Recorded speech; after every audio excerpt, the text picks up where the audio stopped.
Hey, what's going on, you guys? How's everybody doing? I hope everybody is doing well. I hope everybody's having a great day and a great time. This is your boy, Lawrence Thompson, aka The Law, coming to you on the Self Leader podcast, where we are here, man, to talk to you about different solutions, talk to you about leadership, talk to you how to build teams, even talk to you about mindset as you not only leading in your business or leading in your business. I'm talking about leadership in your life. I'm talking about leadership around friends. I'm talking about leadership in your family. And so, all these different principles that I would talk about through this podcast, you will understand that leadership is always around you, right? And so, I just wanted to just, let you guys know what we doing and bring you guys out. And so you guys can understand everything that I'm putting out. A little bit about myself. I am a business broker. I'm a consultant author. I've authored multiple books. Also, I help coach and help people, expand and do different things when it comes to media and such. And so, a little bit of my background history is that I've been in the military. Well, I'm not now, but I did the military for 22 years. So I retired out of the military. I had the great opportunity to lead people in great ways, right? And from being here in the states and being abroad, and so I had the great opportunity to not only lead these people, but also connect with them in a great way. And I've learned different tools, and I learned different skill sets and different things that I use to get this team to actually operate. Just imagine yourself being in my shoes, right? Let's take this journey. You're on a plane and you get your orders, you're on this plane, and you're taking about six people with you. Now, these six people, you know their family, you know how they operate, you've been working with them for a while, you know their ins and outs, you know their attitudes, you know their highs, you know their lows, you know birthdays, you know different type of things about these six that come with you. So they're your solid team. But then you hear that when you touch down, you're gonna get another 30 to 40 people who coming from all over the country that don't know you. And the only obedience that they have to you is that your rank is higher than theirs. And now you're in a country, you're in a situation where it's hostile, where there are people there that don't like you. There's people there that don't like you even being there. You know what you have to do. You know you're there for a purpose. You know you're there to support not only just the mission for the United States, but the mission for our allies. But you have to get this team to to work together to form this cohesive uh, squad where we're actually doing the mission and getting it done and getting it accomplished efficiently and effectively on time.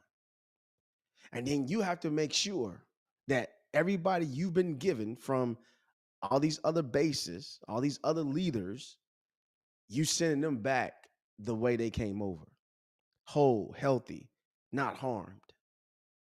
And so now you being the leader, standing in front of these people, and they don't know you from a can of paint.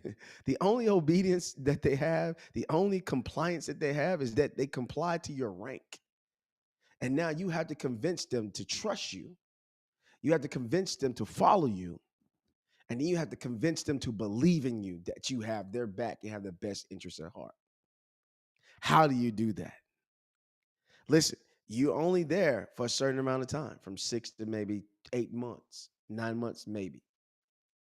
And you're told and you're given this opportunity to lead these people, and you only have 72 hours to build trust, build them to believe in you, and build them to understand that you have the best interest at heart for them. What do you do? What tools you have? Now you can flip forward, what we call it flip, right? You can flip forward and say, hey, this is gonna be, I'm the leader, this is dictatorship, and this is what's gonna happen. You're gonna do what I'm supposed to do. And because they're military, they will comply. But will your team be effective? Will your team even be healthy? Because guess what's gonna happen? Somebody's gonna get sick. Somebody's afraid to even be there. Somebody's about to have a baby. Somebody just got married. Somebody's been married for a while and might finna go to a divorce. Somebody's been getting away from a lifestyle where The bills are piling up on them, and their financial state is not there. Somebody has knows that their mother or their dad or somebody in their family is sick. All these things arise, and you have to still be the leader. You still have to lead these people because the number one thing is to get the mission done. Now, the greatest thing you could do is just totally just ignore what they go through and just get mission done. Or you can learn about your people and find a way to swiftly build trust, swiftly to grab hold of them, swiftly to get them to believe in you and do the mission and get it done efficiently, effectively, and on time. And the way that I done it is through me being a selfish leader. Now, you may be like, don't you mean servant leader? No, I was a servant leader, but I was selfish. And the reason why I was selfish is because I had to be to not only get the mission done, but also protect each and every person that is there. Listen, you got to remember, I'm talking about I've been given another 30 people that I've never seen before. I've never had a conversation with. I've never like encountered them in any kind of way. And that mission need to be done upon completion of our duty over there. So how do I do that? I had to become selfish. But when I became selfish, I had to kind of like build this framework. And this framework I built is built in love. I know. A lot of y'all leaders probably won't tell you that they love you. Probably a lot of leaders probably gonna say, "Man, don't do that in love." I built a very functional, high energy, uh, compassionate, effective team by love. Now, there's a love that I'm talking about that I had for my people is that yes, I loved my people. Every person that I encountered, they was brand new. I still loved them. I loved them to protect them. I loved them to comfort them. I loved them to be there for them when they had struggles. I'll give you a couple stories here in a minute. But I also use love because it's an acronym. The L stands for lead. I had to make sure that I led my team every single day. Even in my days off, I was leading. Even when I even when I was sleeping, I was leading because we're working 24 hours. Even though I'm getting rest, even though I'm sleeping, I'm still leading that team. And so I had to always remember that I had to lead. I couldn't fall back. I couldn't go into the corner and cry when things didn't work out, when equipment broke, or when we didn't get something moving in a time frame that we had to get moving, or somebody is having an issue because they feel like they're being sexually harassed, or somebody's feel like that somebody won't listen to them because they're the color of their skin. Yes, this stuff is happening while I'm deployed now. This stuff is happening in the military. And so you still have to be the leader. How do you rectify the situations and how you get that corrected? Now, granted, the easy way is I can write people up and I can send them and they can go back home. That is easy. That is the easy way to lead by paperwork and a pen. I don't know how to deal with it. My pen is mightier than anything. And you're absolutely correct. But did you as a leader effectively use your leadership skills to handle situations, or did you just use the pen to handle the situation? Because to me, that's not a leader, that's a positional leader. That's not a transformational leader, that's a positional leader. You're taking the easy way out to lead, which I get it. You have the right to do that. But a true leader deals with the situation, handle the situation, and then make sure everybody's taken care of, even if you have to write them up. The sexual harassment case, We deal with it. We dealt with it. And yes, we had to make sure that a person had to be sent home and moved. But even though I sent that person home and even though that person was moved, I still make sure that person was still taken care of. That when they got home, they still was taken care of. While they were still on the process of being sent home, they still was taken care of. I didn't leave them out to dry. I didn't visit them. I didn't not talk to them. I let them know that still I loved you. And so the L, you have to always be leading. Now, it may not be a military situation that you may have went through or whatever, but in your civilian job, if you in leadership or you looking to be a leader, it is easy to fire somebody. That is the easiest way. Fire somebody, go get somebody else. Fire somebody, get somebody, next person up, next person up, next person up. But why go through so much to the cycle of next person up and lose so much money to retrain and retrain and have this revolving door instead of just really leading? Instead of just really leading somebody and using your leadership skills, that's why you there as a leader to not only make your team more effective. Now, there are certain circumstances that you have to fire. But if the circumstances don't warrant a firing and you can actually challenge the attitude or the effort or what they're dealing with or how they maneuver, if you can challenge that and steer it in the right direction and use it to the advantage for the team and you, why not do it? A lot of times, us leaders, we don't realize the blind spots we have, or we don't realize uh, the lack of emotional intelligence that we don't have, and we don't realize that is not sufficient enough to lead this team, and we think we still can lead, and you can, but it's hard. You can, it's going to be frustrating. You're going to go home thinking about your team. I'll put it you this way: my team fired me twice. Yes, I was fired twice as a leader. And why? They fired me twice because I trained them so much as being a leader when they didn't need me. They told me to step off. They told me to leave. They told me we got it. And they moved in an effective way where I can go do something else. One time they told me, just go get some rest because you've been with us the whole time. And all we saw was you. When it was time for us to go to bed, you was there. When we had frustration, you was there. When we had issues, you was there. You got up out of your bed and drove over to when there was an issue amongst two leaders and you was there. And they was like, get some rest. Go stay in your tent and we'll call you if we need you. That's true leadership. When when your team can fire you or the people that are under you can replace you. When you're so afraid as a leader to say to your team, I want you to replace me, it lets me know that you like more the position than the transformation. Because let me tell you what's going to happen.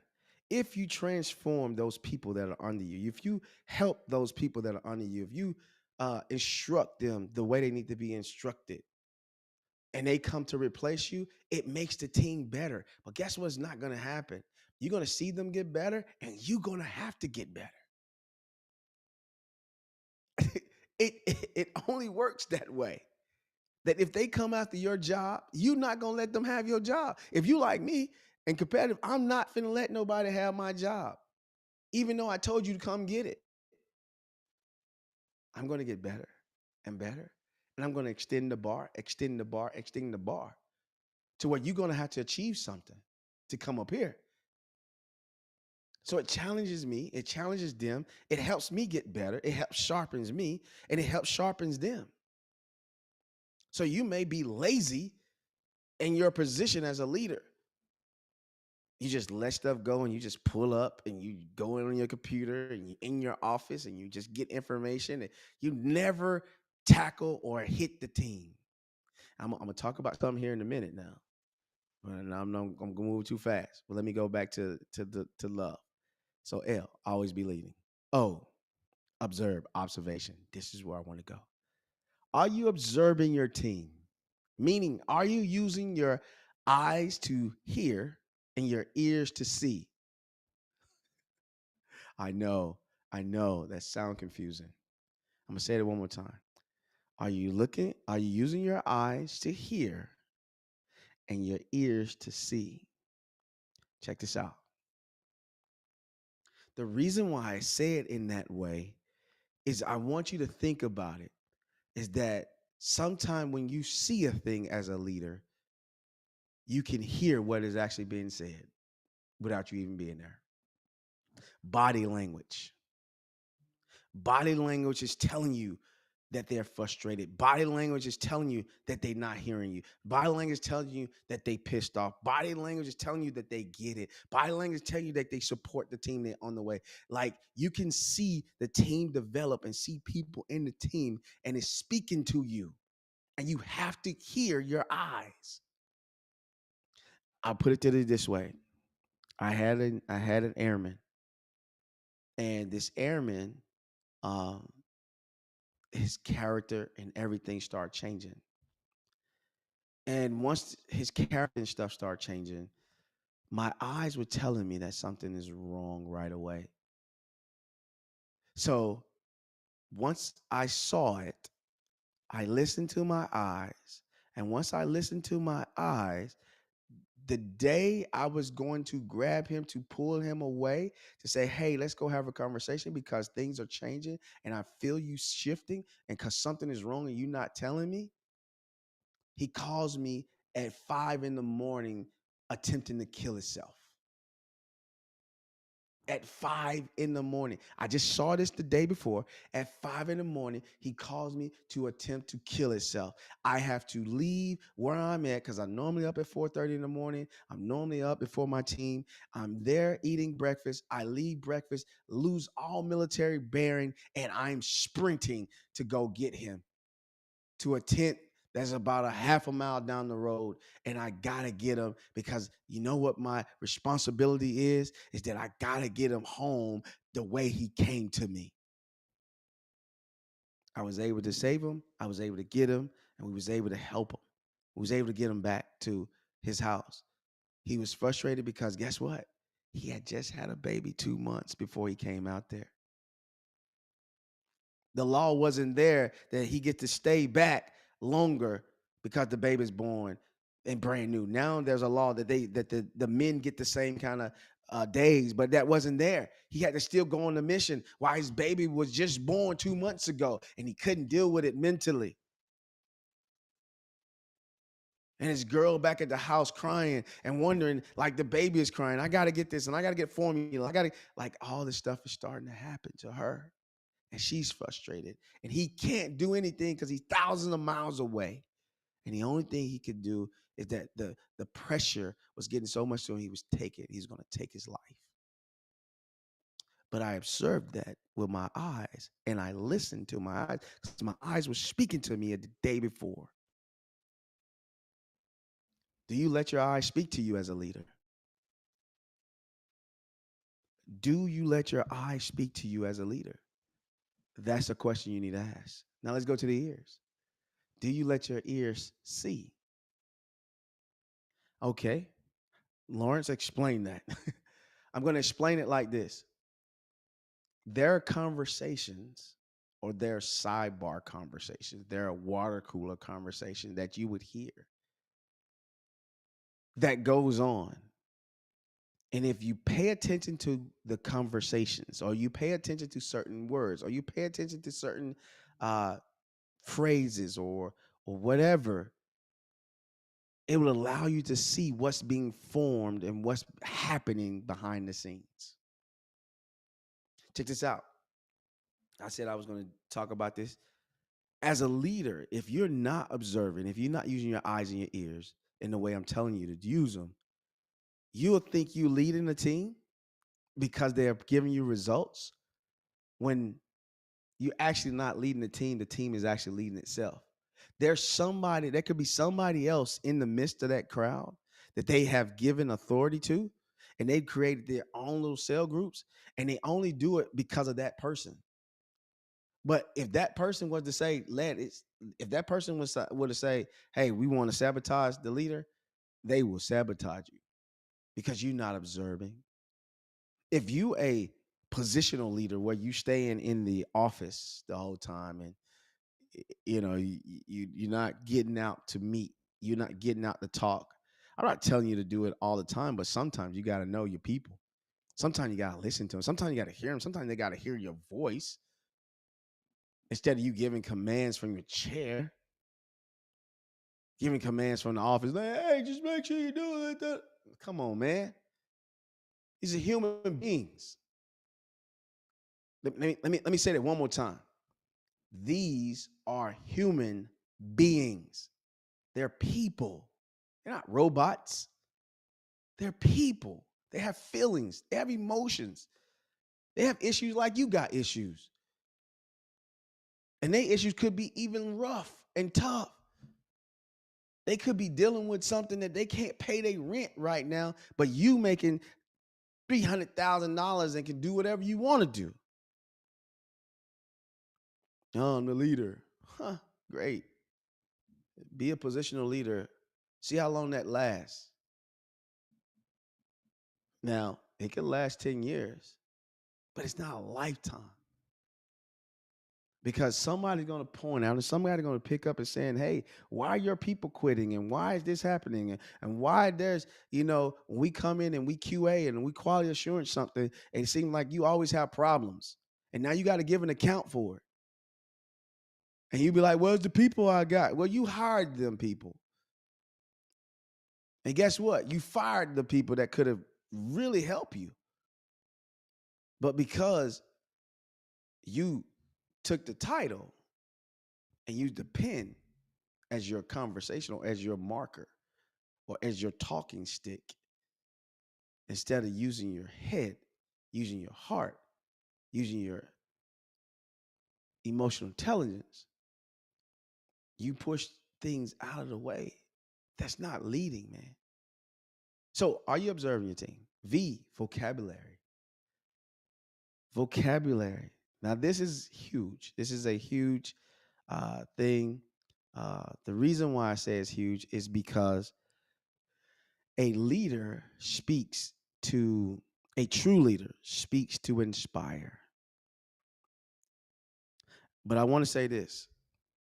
If you're speaking and your team is perspiring or sweating, that's not where you want to be. You need to ask your question is, are you inspiring the team to move forward? Or from the sweat of their brow, they doing everything? See, an inspired person that follows a leader will do whatever for the leader. They will push beyond. They will make sure they're excellent. They'll make sure they're doing things efficiently, effectively, on time. But a team that is just moving by the sweat of their brow because you're a driver and you're a slave driver, you have error after error after error. People don't come to work. People quit. People don't show up. People don't feel like they should be there. You have fights. You have people that don't like you. They write you up. They like because you're driving without inspiration, and that is all tied to your vocabulary. Like you can't make somebody have the effort to get the job done. But what you can do is you can speak in a way that inspire them to get the job done. And I'm not talking about going in and be like, hoorah, rah, rah, rah, rah. No, I'm saying when you see them, great job.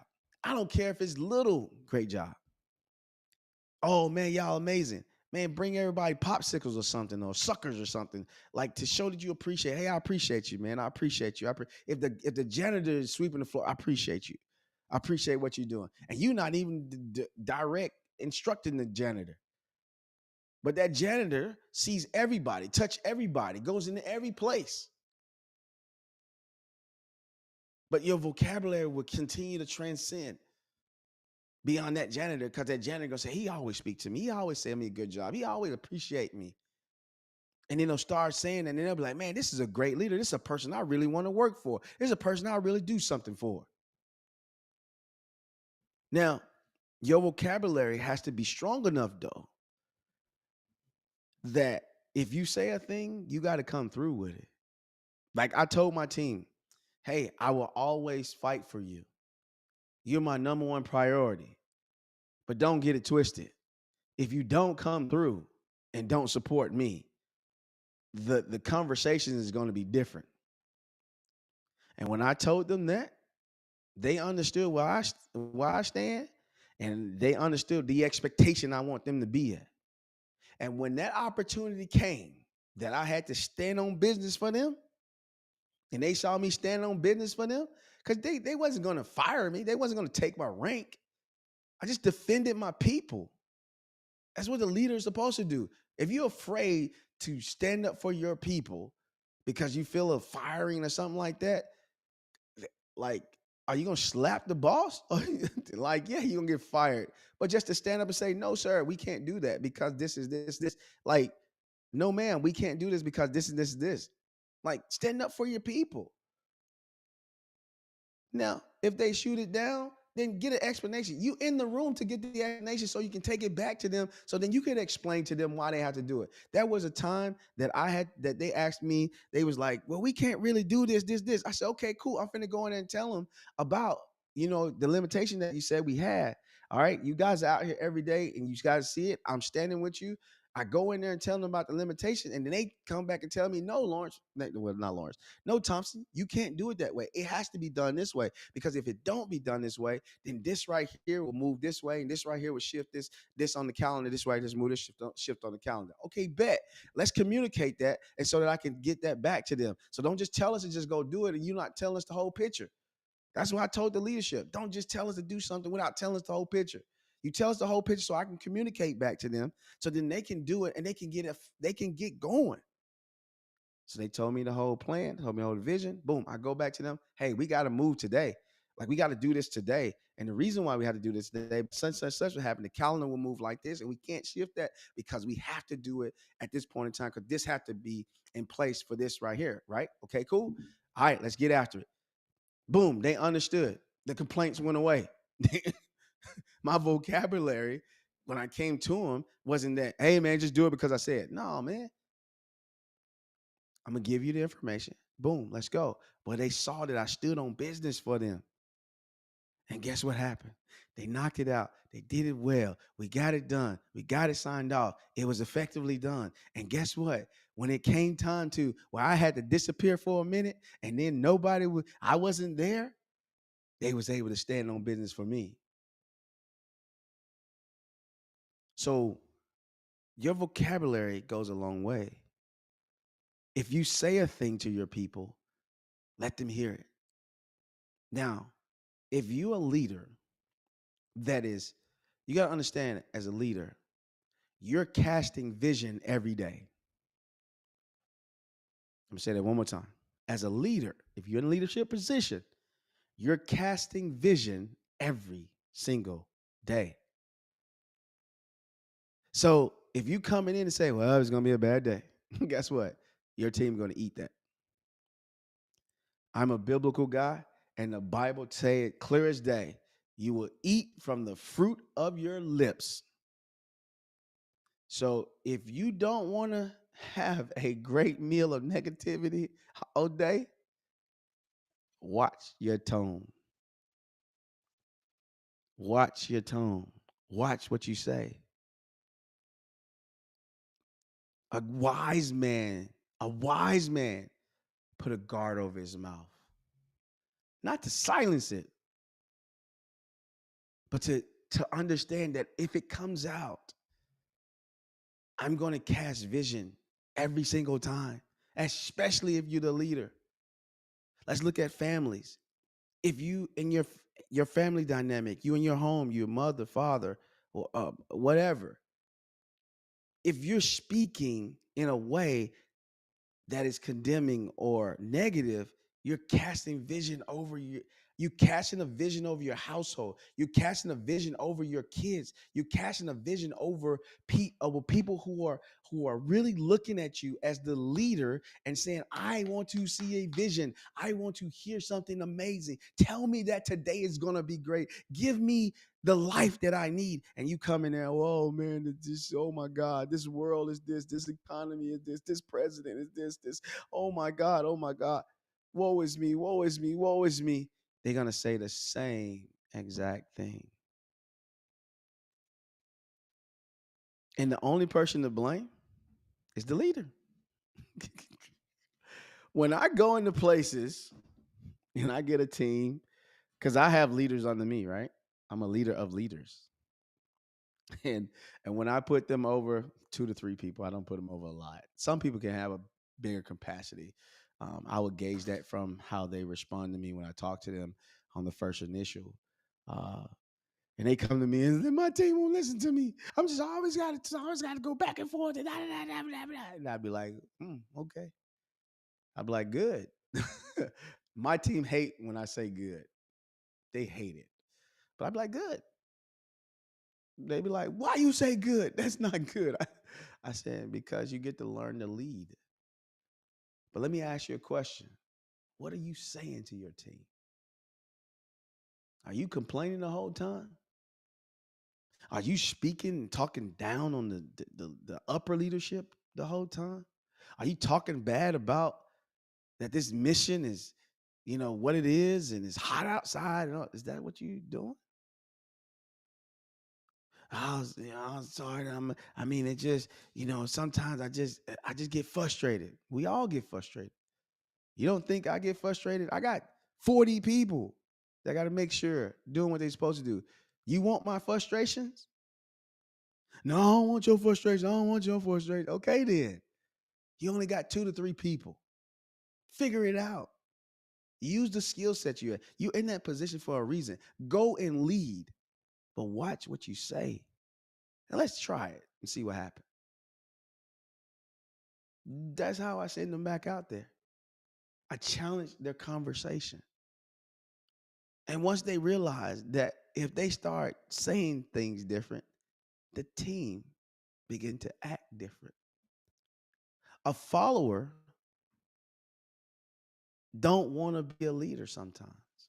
Now, if you had somebody that was like me on your team, I think the reason why I love leadership so much and the reason why I talk leadership and all this stuff and how I was effective as a leader is because I was a rebellious follower. I was a great follower, but I was a rebellious follower. Like you can tell me go do something, I'll go do it, knock it out because I had a different motive in my mind. Because if I knock it out, I can go do whatever I want to do. There's something else I'm on this side I need to do. So I need to make sure I do it effectively, efficiently, on time, get it done because I got a different agenda that's on my head. And then if you are not leading the right way, I'm going to become the leader. I don't care what rank you was in. When I first got in the military, I'm the same way. I challenge leadership. And so I was that guy. I was that guy. But most followers are going to follow the leader. Most followers want to follow the leader. Most subordinates want to follow the leader. Most coworkers want to follow the leader. And if you have a great leader and the leader is moving in a great way, guess what? They will follow you to the moon and back. So vocabulary. And the last one is engage. Are you engaging with your team? And what I mean by that one is this. Do you know their birthdays? Do you know the kid's birthday? Do you know their husband and wife birthday or the anniversary or, what is one thing that they enjoy? This is what I did, right? This is how I built the trust. I built the trust like this. I'm gonna drink some water. I built the trust this way is that I was able to eat with each person, right? But I would put them in little small cell groups. Like they will all click up. Immediately they would click up. They would find their they'll find their clicks. And when they find their cliques, their little organisms, like I'll infiltrate that, and I wouldn't break the clique up, but I would just infiltrate that and get in there and learn and listen and talk and whatever. And I'll find one thing per person and saying, "Oh, that's amazing," and I would lean into that.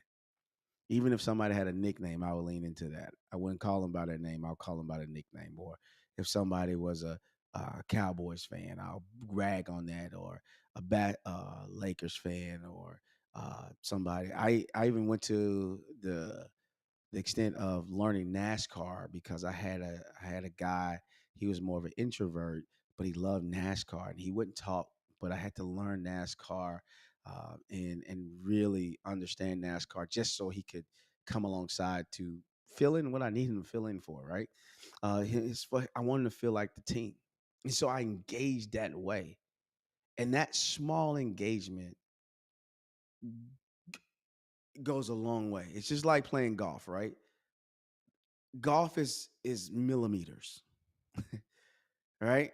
You guys see the big drives and the big hits and the long this, and when you're watching golf or if you play golf, the where the ball ends up happens in millimeters right in front of you. If you off 2 to 3 millimeters, it can be off 20 degrees down there. Like, so it's the smallest thing in golf that gives the biggest effect downfield, right? So if you find the smallest thing that somebody might bring every day, just look at their desk. They may have koalas everywhere. And one day you walk over and you're observing with your eyes, letting your eyes talk to you. You one day walk past and you see that they down, or you feel that their production is not moving the way it need to be. But you see the koalas on their desk, and you decide to go to the dollar store and find a little small koala and give them the koala, or you know find a little picture online and print it out and make a little funny koala printout, and you sign it as the leader and give it to them on their desk or whatever. Like those little things you have as a leader, if you engage with that team, you'll find. And when you find those and you use those to your advantage, it literally like it makes your team so much more effective. I can't tell you how many teams that I led that because I knew small things, I was able to get stuff done. I can't tell you. I had people asking me, "How did you do this?" I had a team of, I'm gonna say, misfits. All them was in trouble. All them was Captain Mass. Captain Mass is like you go to jail in the military. All them was knuckleheads. Everybody had an attitude, and they gave me all of them. It was 9 of them, and I was a junior leader. They gave me 9 of them, and I walked in there, and I was like, "Man, I'm going to transform this team." But how do I transform this team? And when I transformed the team, I sat with each one of them. It's only 9, and I found their quirks. I found what was there. I found who was this and who was that, and I leaned into those small things. I even leaned into one guy's ego. His ego was, he had to be the big dog. He had to look good. And I leaned into that ego and made him responsible for making sure the whole team was looking good, from their boots to their uniform. And if one person didn't look good, me and him gonna have a conversation. But I knew that's what his thing. He liked to look good and look good in front of the women and all. Bro, if the team don't look good, I'm gonna tell you right now, me and you gonna have a conversation. And you may look at that and saying, "What? How did that help the mission?" Well, because I leaned into that to him, it pulled out a little bit of his inspiration, but it also helped him on his leadership style. So then when I was like, "Yo, I need to get maintenance done, and I need you to make sure that it get done, and I need you to make you look at it attention to detail." He was able to knock out maintenance very fast and get it done way quicker than they were normally getting it done. So that small thing, leaning into his ego, making sure everybody uniforms was great, and making sure everybody boots was amazing,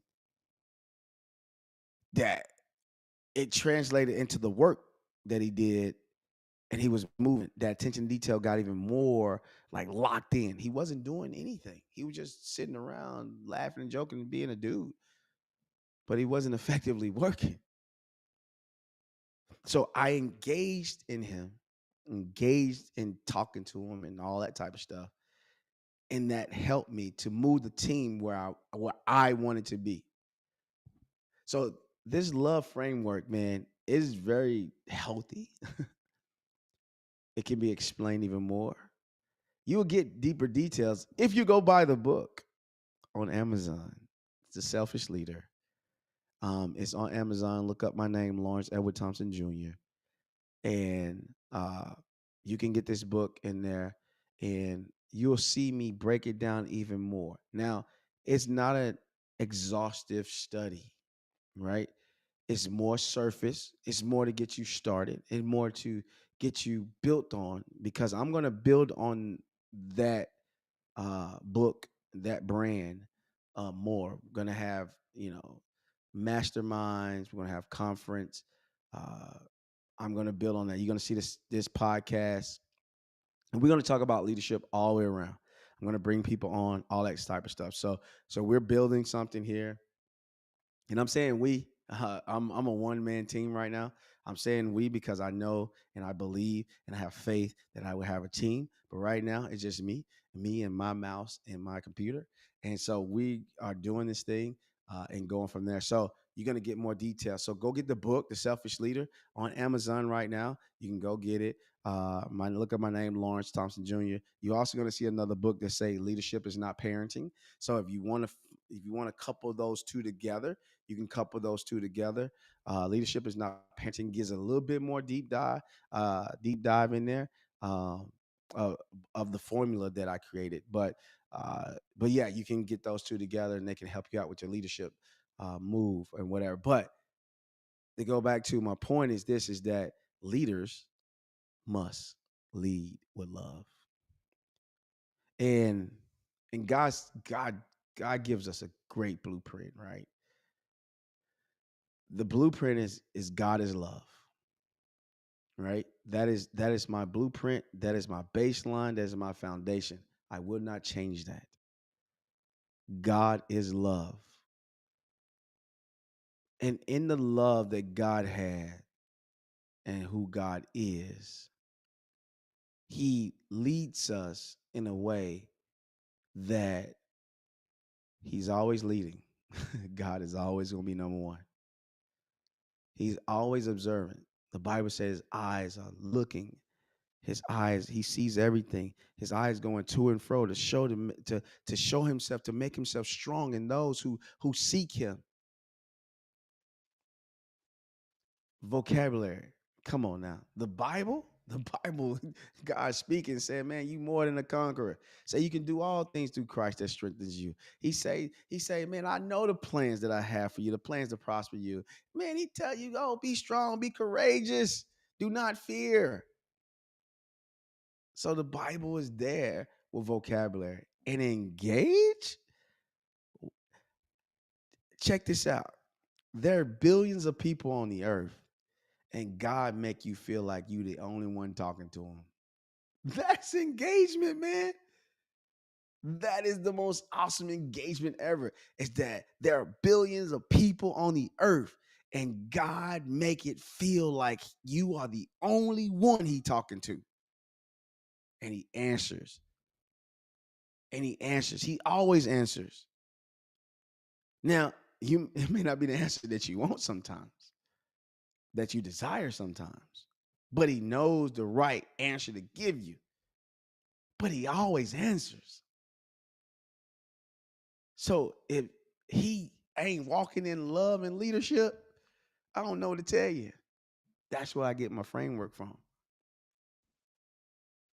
From the one who called me, from the one who loved on me, from the one who led me through love. Because he had to lead me through love. where I didn't believe him when things were going crazy in my life, when I lost faith, when I chastised and went against and blamed God, when I said, why this happened to me when I'm doing this. And he had to lead me through love and show me the benefits of where he was taking me and where he's positioning me and who he's having me to become. Just this morning, I was thanking God in my prayer of the character he built in me, of the character he built in me from day one when I gave my life to him, July 11, 1999. I was like, man, like I love on people for real, for real. Like I care about people for real, for real. I do things and just because, for real, and don't feel nothing it's owed to me and none. No, I really connect and love on people for real. I really resemble how he will resemble himself on the earth. Is there shortcomings? Sure. Is there still some struggles? Sure. But overall, my character, it's him. He built that in me. And can't nobody or nothing change that at all. So my framework is from him. My framework is from who he is. And my framework is love, man. So you guys, man, I appreciate you guys listening to me. I'm gonna shout out a sponsor here, Solution Factory. You guys see Solution Factory here, that's going on the bottom of my screen. If you are looking, or your roof, let's say you got roof damage, or you don't know if you got roof damage, right? The rain done come through, winds done blown through, and you ain't looked up since you drove home. You just drove into your driveway or drove in your garage and ain't paid attention to your roof. And now you have shingles and open, things that you don't know that water is getting down in there and is now damaging your roof, could be damaging, saying your ceilings, could be contaminating your roof. And then next thing you know, you got to change boards and all this type of stuff. Like get a free inspection, right? Call them. The numbers on the screen. Go get a free inspection. Go and have them to check you out and see, if there's something that's there, where they can actually present to your insurance company or whatever that happens or whatever. But just get the inspection so you can see if there is potential there of damage, because another storm is going to come through here. A lot of wind is going to come through here. We're going to go through our rainy seasons here after the summer. And so you don't want to be caught where you sitting there watching your favorite TV show, your favorite fall TV show. Oh, the fall season is here. Let's watch Zatima and all them. And then water start dripping, right? You don't want to get there. So contact them, hit them up, and tell them that I sent you, man. Tell them that I sent you. Tell them that you heard that from my podcast here on the Selfish Podcast, and go from there. Once again, you guys, man, I thank you guys for listening to me. You guys also can follow me. I'm actually going to roll the reels here as I close out. You'll see opportunities on there if you want to have an opportunity to connect with me, want to have an opportunity with me to book me, to come and speak to your leaders, to come and speak even at an event, whatever. Or if you're looking to connect with me one on one, to actually look at how I even build media stuff. Like everything encompasses leadership to me. Like me having my show and building everything you see on the screen, even when I close out, all that stuff I built myself. I did it myself, built myself, figured it out myself. And so this is not somebody did it for me. Me in my actual screen and a player here and actually moving different things, that is actually me. I got a mouse sitting right here. Here's my mouse. Boom. This mouse helps me to move everything. I see you guys in my camera. I see you guys down here. And so this is all me. And so you guys, man, if you guys are looking to just come, call, pick my brain, do that, right? And so I close out. I normally close out with a motivational moment. And let me pull out my phone here. All right. And I want to leave you guys with this, right? As a motivational moment at the end. And this motivational moment is this,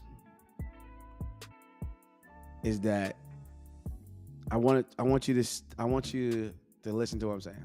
I wrote down, stop waiting on a ship to come in. Go build one and go out to it. The place that you're trying to get to, the place called there that you're trying to get to, is on the other side. And you've been sitting here for years waiting for your ship to come in. I'm waiting for my ship to come in. Quit waiting on your ship. There are trees back here. There are boards back here. There's things back here you can build your own ship and go to that place called there. Your trees could be mentors. Your trees could be books. Your trees could be one-on-one calls. Your trees could be conferences. Your trees could be the network you have. They're right there for you to use to build your boat so you can get to the place called there. The internet is right there. You're waiting for a ship to come in that is not coming. This ship is not coming. I'll normally speak in absolutes, but I'm speaking in absolute. You've been waiting for that ship for so long. You've been saying that for so long. How long are you going to keep saying that? The place you're trying to get to is there. It is there. It's not going to be created once you get there. It is already there. The book you're trying to write, the business you're trying to build, the promotion that you're looking for, the job you're looking for, the family you're looking for, it is already there, waiting for you to show up. You just got to build the boat to get there. Yes, it's going to cost you sweat. Yes, it's going to cost you tears. Yes, it's going to cost you effort. Yes, it's going to cost you work. Yes, it's going to cost you your faith. Yes, it's going to cost you sometimes not being around when friends are hanging out. Yes, it's going to cost you vacation. And yes, it's going to cost you a lot of stuff. But when you get to the place that you call there, that's set for you, and yes, you're going to go on vacation. And yes, you're going to have friends. And yes, your family going to enjoy. Yes, you're going to create memories. Yes, you're going to make the money you're going to have. Yes, you're going to enjoy life to the greatest level. So stop waiting on the ship to come in and go build one. Because the necessary tools is right there with you. And let me validate this with a scripture. Well, I'm not going to say the scripture, but you can find it. I think it's in Ephesians, where it says, God has given you everything pertaining to life. The Bible tells you that God has given you everything pertaining to life. Go look it up. Research it. Prove me that I'm wrong or right. But I know that I'm right. The Bible says that God is giving you everything pertaining to life. So if he's giving you everything pertaining to life, why not use it? Go build it and go get it. Man, I love you guys. Be amazing. Be awesome. And I'm going to sign out like I always do, is that we may not be the solution. We will be the antidote. Make sure you guys like, subscribe, leave comments. I love to talk to you guys. And I'm going to get out of here. And this is your boy, Lawrence. I'll see you guys later. Let's go. I got to do all the turning off the stuff and everything, right? See, this is what happens when you don't have a team, right? You just got to roll with it, though. You guys be amazing.